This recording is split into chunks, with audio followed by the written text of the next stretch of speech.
Welcome to the Heart Rate Variability Podcast. In this podcast, we discuss the exciting science behind HRV and how you can apply it to your own health and the work that you do. Just a note, this podcast does not replace medical advice, and if you're going to apply this to your own life or others, please consult with a medical provider. Thank you and enjoy the show.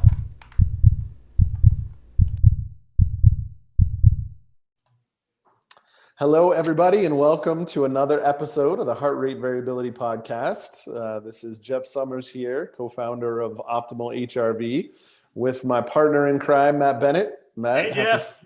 Happy Friday, man. I know, recording this on a Friday. Puts a smile on your face. Friday afternoon, this is really the last thing on my schedule for the day. So I know you got other things to do, but yeah, I'm checking out after this. I don't know who schedules meetings for 3 o'clock on Friday. Wasn't on purpose. I can promise you that. I can promise you that. Well, hey, at least we've got some clear air to enjoy a nice fall weekend here in Denver. Absolutely. Yeah, it feels like fall. It was, I think it hit about 87 earlier this week with the smoke. And yeah, let's get the snow to put out these fires. I'm ready. I know. We're just a few weeks away from the first ski areas starting to open up. It's crazy. They're making it up there, so. That's it. That's it. Well, speaking of skiing, let's jump right in. It's a good segue into the focus of the podcast today. And for the viewers who are actually product users, we've got an updated interface that we are very excited about. Very excited. And we'll talk a little bit about what you can expect towards the end of the podcast. But for those who are just tuning in to learn more about HRV, we'll kind of get into the content and sort of what we're planning to discuss in the episode first. And today, that is exercise and movement and how it relates to stress and HRV. So this is sort of your prototypical HRV conversation. Yeah. You know, this is where most people are applying HRV in the world right now, Matt. And so I think it's interesting that we've waited till episode, what are we on, 10 or something? Yeah, 10 or 11, yeah. We've even brought this up, but it's still very important. And, you know, when you think of stress, it runs the gamut in terms of jobs, relationships, health, but exercise is stressful too. And as we've talked about, there's two types of stress. There's eustress and distress. And exercise can also be both, depending upon what kind of shape you're in and sort of what you put your body through. But I think it's really important for us today to talk about what are we talking about when we're talking about exercise, because this isn't a podcast designed for the ultra marathoner. Yeah. And how does that relate to overall well-being and how we can handle and recover from stress. Great. So yeah, I think it might be good to break it down into a real quick talk about HRV and training. So, we do live in Colorado, and every other person, I live across the street from a shoe store. I've stopped going to shoe stores because I'm tired of people asking, well, I'm thinking about going from 50 miles to 100 in my next race. And I just want a pair of shoes to run around the block a few times. But I think and also no shoe store carries size 18 or whatever it is. That's true. That's true. So let's talk just quickly on the training piece of it, because when I, especially in my self-care arena, when we're thinking about from a wellness perspective, I've almost used the word movement more than exercise. So maybe we can break it up into two parts. And with the training part, not going to say you're going to run 100 miles like everybody in Boulder's trying to do, but that you're, maybe training for a 5K, 10K, maybe you're younger and still playing organized sports in some way or the other, still training for those sort of things. That sort of stress, that sort of exercise is a form of stress and strain, like we've talked about in previous episodes. It knocks you out of homeostasis. So it's sort of like, you think about, you go for, a good long run, a training run. Let's say you're going to run a half marathon. So you're pushing yourself, to run your first 8 miles of your entire life. That puts a real stress on the body. Now, so what we see after one of those sort of hard workouts per se, is that we're going to see a drop in heart rate variability after that workout. Our body is going to be, as we talked about HRV being, how are you handling or recovering from stress? Well, if you run more than you've ever run in your life, my personal best, and I just want to put this out here because I'm proud of this, but and I did this all above 9,000 feet in altitude. And if you never run above 9,000 feet in altitude, you got to give me a little extra credit for that. But I wanted to run the marathon. I'm just cheap, so why pay for it? Because I'm in the mountains, so why would I drive anywhere to run otherwise? And I got to 20 miles and I started not to be able to form sentences anymore. And my wife was riding the bike alongside me. She says, I think I'm going to ride home and get the car because you're done, which is a good call. But exercise can get us into that state. Now, most people, that was me pushing myself. I'd been sort of working up to that sort of a distance.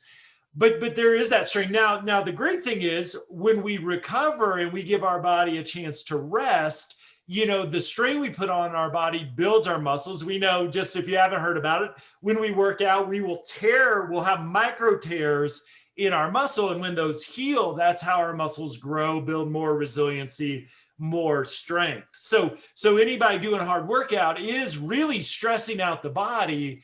The key in what HRV is changing athletics is, hey, if you wake up the next morning after a long run, your heart rate variability still hasn't recovered back to baseline, don't go push yourself again. You need to give your body a chance to recover. So like the LeBron James of the world, these elite athletes, the challenge HRV, and HRV is changing the paradigm, is we need to maximize recovery as much as our workout. So this is why, like, LeBron James has one of those $1 million cooling things, the cooling therapies, and people are, hyperbolic chambers in his basement. Exactly. And all these hyperbaric, your own massage therapist. And there's a compression thing that goes on your legs that you do. And all these, he spends over $1 million just on his recovery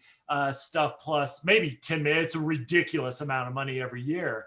And so on one hand, if you are training for something and your HRV has not recovered yet, what we know is if you push yourself again, which was the mentality I grew up with, right? You get your butt out of bed. Usually the weight room opened at, for whatever reason, 6 a.m. in the morning. Still don't quite get why we couldn't have opened it at 8, but you get in, you're standing in line, you bust your butt, take a little nap, get up, go for a run. You're training as a college athlete. I know I could have probably been a lot better in shape if I gave myself more chance to recover. So I do want to throw that out there because it's one of the evolutions that heart rate variability is really bringing to the athletic world. And I think we have to give that credit to folks who have done the research, because it's really what's brought heart rate variability to the masses. With the ability and the availability of all of the personal monitoring devices, wearables, combined with the interest from the elite athletic world, all of a sudden HRV is becoming more and more a popular thing to pay attention to, which is great. It should have been a long time ago, right? And so, we have to be thankful that's happened. Yep. Well, I sometimes joke about CrossFit because if you know anybody that loves CrossFit, all they talk about is CrossFit. But boy, the CrossFit guys, gals, folks, when they find something that works, they run with it. And I give it a lot of credit. It's been in and it's worked its way into a lot of different arena. Like I said, the world-class athletes, from everywhere from what's the PGA to the NBA and the NFL. Very few folks, I think, especially after the pandemic, because we were also using this to track potential COVID in these bubbles.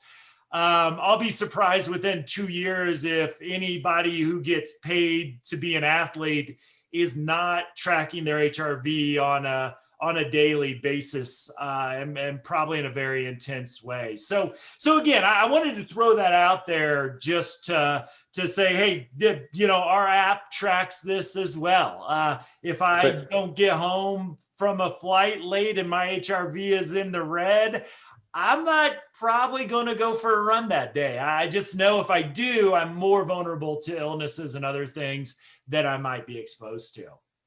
Well, especially as we get older, the concept of injury becomes more and more a part of our reality. And walking up the stairs. Yeah, well, right. And so, as we hit 40 and north, which, I hit 40 this year, and that was interesting. Weird time for a 40th birthday in the middle of lockdown. But, I know. and all of a sudden paying attention to these metrics and saying, okay, I feel like I need a good hard workout. Yeah. But now I realize that I'm well below my baseline. It's not a good idea, because I may throw my back out if I'm weightlifting, or I may pull a hamstring if I'm trying to go for a run. Or that's, to your point, you brought this up in many other podcasts. The whole concept of walking to most people is not a workout, but it's a real alternative. It's a real solution when your body hasn't recovered and isn't able to handle more stress. Yeah, and it's this idea of active recovery, which this is where I'll give, like I said, because I listen to everything and read everything I can on heart rate variability.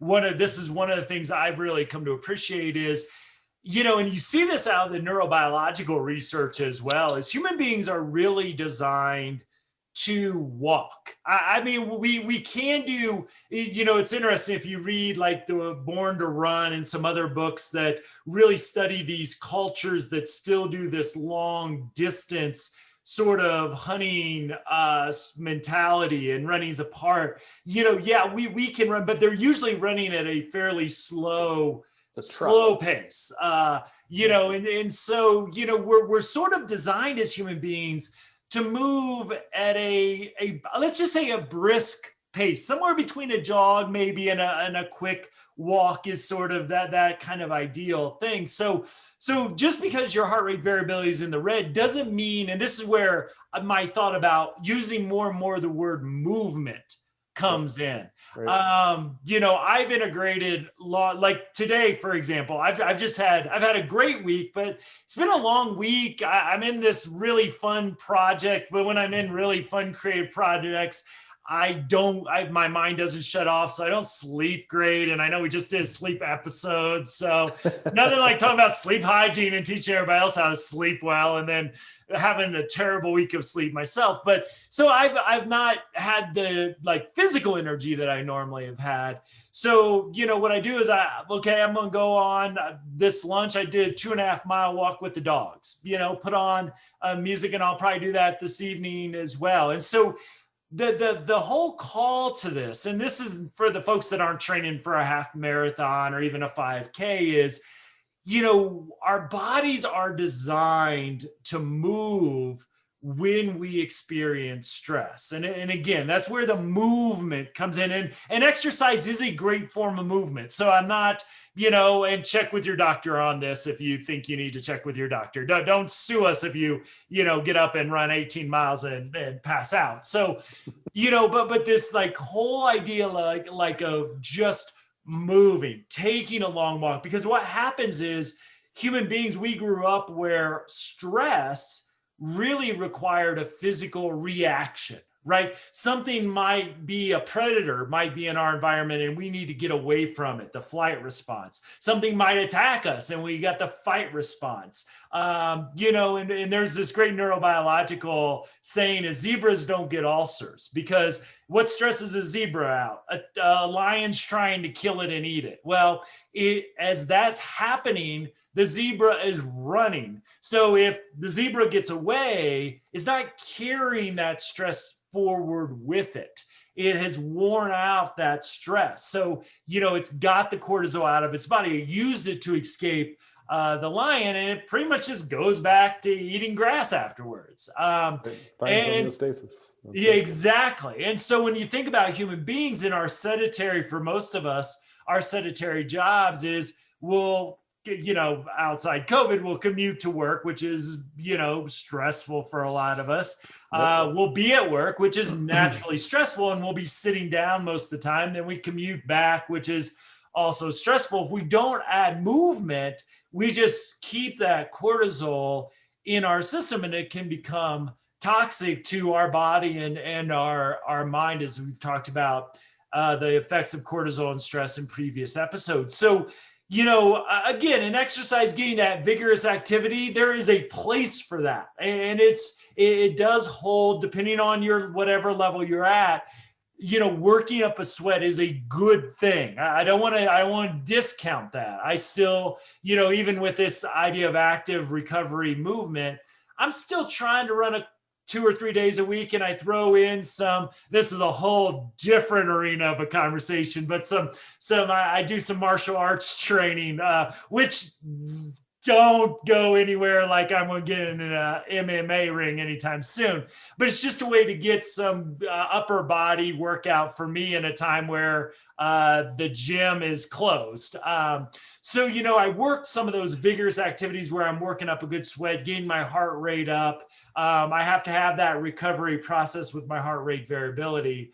But I'm filling in a lot of time where that active recovery, where I'm just going for, I probably walk on average about 3 miles a day. I've got a hyperactive dog who needs it. I've got a fat dog who just goes on the shorter walks with us, but so it's just great because I'm getting that cortisol out. I'm also out in nature when I do this. We're lucky enough to live in Denver, where we have a lot of great park space. I'm lucky to live in an area where I walk by 2 lakes, on my typical walk of the dog. So, being out in nature is also a nice thing as well. So again, the idea is to, at the very minimum, move. Try to move daily. And if you're able to, and your doctor says you can, don't sue us, really look to add some of that more vigorous activity. And if all you can do is run around the block, start there, get that heart rate up, and then work more in it as time goes on. So key thing is movement every day. And then if you can do more of that vigorous activity, there's been some great studies out, and it seems like, 35 to 45 minutes, 4 to 6 times a week of that vigorous activity, we see lowers rates of depression, even some studies on anxiety, as much as psychotropic medications do. So don't stop your medication before talking to a physician, but it just shows that we have some natural ability to really improve our mental health through movement and exercise as well. So yeah, I mean, the key is to move. And then if you can add some of that more vigorous activity a few times a week, then you've got a really great wellness routine, and you should see your heart rate variability over time really improve because of it.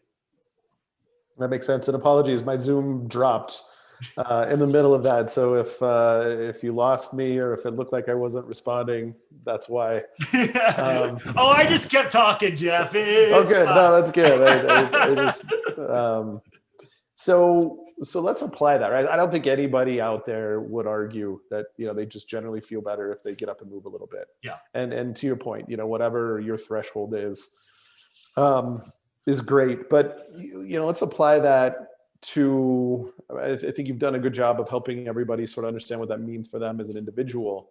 But if you're a caregiver, if you're a practitioner, if you're a therapist, if you're a clinician, if you're a doctor, if you're an employer, yeah, how do you fit this into a wellness strategy? How do you, not only the concept of movement, but then tying that back into HRV monitoring for your client base, constituent group, whatever it might be? Yeah, so great thing. Well, one is a part of every self-care plan, at least everyone that I recommend, and the model that I use is that movement and exercise is a part of that. Again, sitting down continuously when you are stressed out is horrible. There's been some, and I think, some of this is just terror. It's like, well, sitting is the new smoking. No, it's not. It may not be great for you. You need to stand up every once in a while. but you're not, let's be careful with some of this. Like sugar's the new cocaine. You weren't around during the crack epidemic if you're going to say stuff like that. So, but again, what it's saying in ways that sell books and that I refuse to make those type of statements, at least from a scientific perspective, is, so if we think about this, one is, where do you move during your day? Can you take a walk at lunch? Can you get out for a little bit of break? Even just going around the block, you're working that up. I have, and I think it's great, a standing desk. There's, if you have the budget for it, treadmill desks, desk where you can have a little kind of pedal bike underneath your station. So really it's working with folks is, can you integrate this throughout the day? I love, but in my arena, you don't see a lot of this because of budgets. To have a gym at work with some showers around, to be able to work out at lunch, to be able to work out before or after work, just to have that there. Google and others don't invest in this because, it's the fun thing to do. They invest in it because they think it helps their turnover rate and helps their productivity.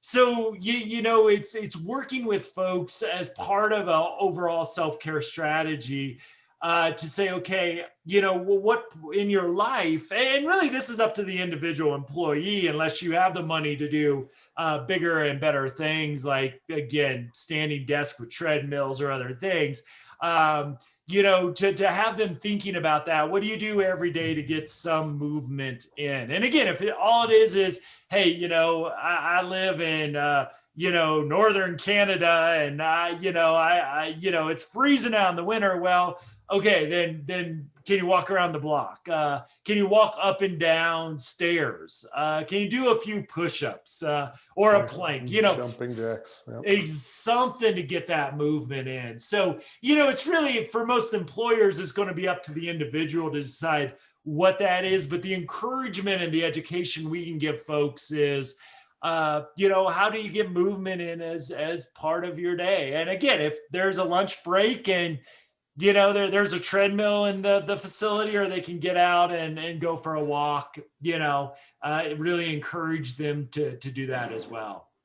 Right. Yeah. I mean, that's it, right? Is just ensuring that this is a part of the treatment plan and making sure that movement is high on the priority list for everybody involved in the relationship, and knowing the impact of that. We have had some really cool conversations lately about, occupational therapy and the use of movement and just different things as far as they're working with their clients. It's just really interesting to see the breakthroughs that they're making. As a result of incorporating more and more movement into what they're doing. So. Yeah.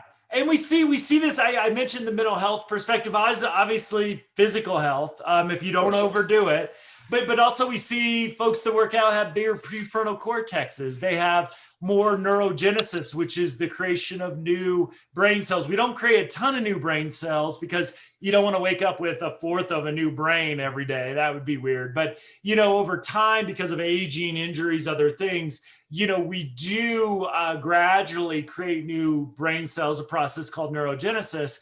And, activity really spurns that. We see more neurogenesis in animal studies for animals that work out. So, again, everything I see about movement, can be summed up as, we're just designed as human beings to move. We're not designed to be sedentary. And I think there's so much research out there that shows us that that's true. Most people probably don't need me to say that, but it's, don't think you have to go run a half marathon. That's not, and for some people that's not healthy right off the bat, and it's, I hope I can go for a hike in Colorado when I'm 80 years old. That's really, I'm really structuring, and, I like my pickleball. I like things that at this point in my life, I won't be doing things that I'm doing now for the next 40 plus years. And trying to structure those things. And I enjoy them too. I mean, that's that's the other thing about exercise is if you can find something that you enjoy, you're more likely to do it. My wife loves Zumba. So, she, and wants me to go with her. And then I dance, and she realizes it wouldn't be a good idea or safe for anybody. But, finding something you love to do, enjoy it, have fun. If you're, you can get social team sports, those things, you get your social connections as well. Be in nature. All those things are just kind of like multipliers to getting that movement in. Yep. Yeah, makes sense. I mean, this is one of those topics that I think is easy for everybody to understand. I think it's good to know the science behind it. I think it's good to understand the importance of not just utilizing it as a self-care mechanism, but also as part of, your plans with your patients and employees and everybody else. So yeah, I mean, I think you've done a really good job of summarizing, why. We all sort of know it. We all sort of inherently feel it, but understanding exactly what's going on, I think, is really important.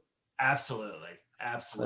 Hey, let's talk about our exciting news for those that care. So that's right. For the users that are actually using our Optimal HRV app, and for those who are not, obviously feel free to go to optimalhrv.com, learn more about it.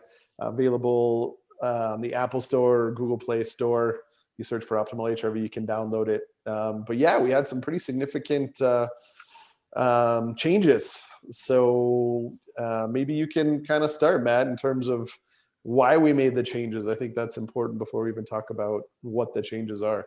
Yeah, well, one of the things, one of the things that I was really invested in when we started this out, and it's a little bit because of who uses ours, we wanted to just give people the data. A lot of different apps out there, and I'm fans of some of these apps. So it's just, I think, different uses. They sort of make jumps in some ways to say, hey, we're measuring, I'll just use energy, for example. Well, what is energy per se? And there's nothing wrong with that if you're using it just as a casual user, but, integrating this into workplace environments, integrating this into mental health, healthcare, we really wanted, and I think there's a huge benefit to give people the data. Here's your heart rate variability score in a concrete number right up front. And in doing so, we some of the feedback we got was, yeah, this is good. I'd like just something maybe to give me the how am I doing today answer in a more straightforward way. So, the one thing on the main page after you take a reading and we also do this on a secondary page with a 7-day average is we've gone to a stoplight. So, and this has always been a little bit of ours, but we've just kind of blown this up to be a more major part. So you get a red light. I believe if you're 75 or 70% below your all-time average, yellow light is 85, 270, and then above 85 and up is a green light. We got a couple different levels of green. So every day when you take your reading, you sort of get a quick glance at, am I green? I'm ready to go. Yellow, I'm not doing great recovering from stress. So just kind of a caution. And then red is, hey, I'm not doing too good. And the same thing of the 7-day averages is we get the green, hey, I'm having a good week. Yellow, I'm struggling a little bit. Red, something's going on. So it's just right up front. We've revised the suggestions we give along with the light. And we have a cool graph where it looks at, I believe, your last 6 days of readings and compares it to your all-time readings as well. So we went from bar graphs to a really easy to read and I think really cool line graph. So the data is still all there. As we were throwing this around to people, don't take my numbers away. So for all you that said that's what you loved about our app, it is all still there. But just kind of like, how am I doing today? How am I doing this week? How's today compared to the last 5 days? You'll just be able to glance at the the readings and get all that information in really just a second or two. You can dive in deeper still, but it's just, I think we cleaned it up a little bit, Jeff, and I think we made it just a little bit more obvious in some ways. Yeah, absolutely. And the one thing that you didn't mention that I think people will be interested in, because we talked a little bit about in the podcast, is bringing that population norm into the app. So if you, in your profile section, for those users who haven't gone into their profile and input their gender and age, please do that, because your population average is based on gender and age. Yep.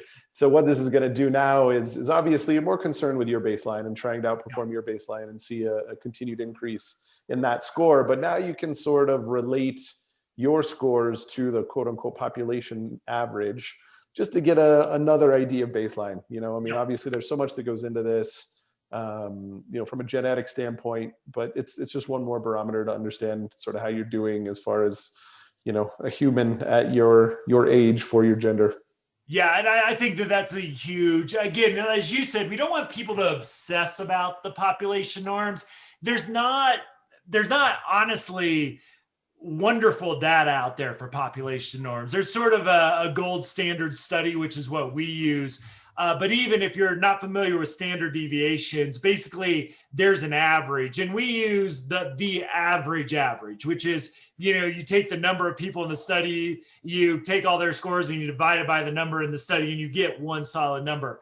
But a standard deviation is kind of the range where 2/3 of the people more or less fall into. And so the standard deviation is wide, and the age range is also pretty wide as well. So we'll continue as more data, more studies come out to fine tune this. I just went up in age group, and your HRV naturally declines with age. So being at the younger end, I'm feeling really good about where I'm at. I have to remind myself that I'm just out of that other one, but you know, it does, you know, for the clinicians out there, healthcare providers, you know, it just gives you a glance of, okay, here's where the average for this person is. And if they're following significantly, you know, like when we use RMSSD, if they're 10 points below the average, something's probably going on. If they're close to or above the average, that they're doing pretty well. Again, genetics takes a lot of response. Even somebody doing above average, according to their population norm, you know, the goal is still to improve that over time. If you're really outperforming your average, I'm almost double it, Jeff. I'm doing pretty good on most days. You know, it's to try to keep it up there. So I don't pay a lot of attention to that because I've worked really hard to be healthy. So I want to keep it where it is, but it's still good. Every day I get a little dopamine serotonin boost to say, yeah, still outperforming that population norm. So, well, I say every day. It's not. Jeff got to see one of my scores. I had a not so good night's sleep, and boy, did it show up in a bright red score. I think it was Tuesday this week. So yes, even Matt and Jeff are in the red from time to time. That's right. That's right. And for those of you who are using the app and want to take advantage of the new interface, go ahead and uninstall your current app. Go back into the store, re-download. We don't quite have the automatic push update yet. That'll be part of the next generation, and we'll be releasing in the next few months. So you know, love to get feedback, love to get some ratings on the various stores. So you know, for those folks who do try the new interface out, please let us know your thoughts. We try to make it just a little bit easier to read and understand at a quick glance. So. Yeah, absolutely. Absolutely. Excellent. Well, a little shorter than normal this week, Matt, because I think everybody generally understands exercise movement and the value it brings, but thanks for bringing some science into it and helping people understand the why, not just just the fact. Otherwise, have a great weekend. Thanks to everybody for listening. Yep. We will talk to everybody again next week on our next episode. Take care, everybody. All right. Take care, everybody. Thank you for joining us for this episode. If you're interested in more information about HRV, please visit us at optimalhrv.com. optimalhrv.com. Also, if you visit optimalhrv.com, you'll be able to sign up for our email list and download our free ebook, Healing with HRV. Thank you for joining us, and we'll see you next episode.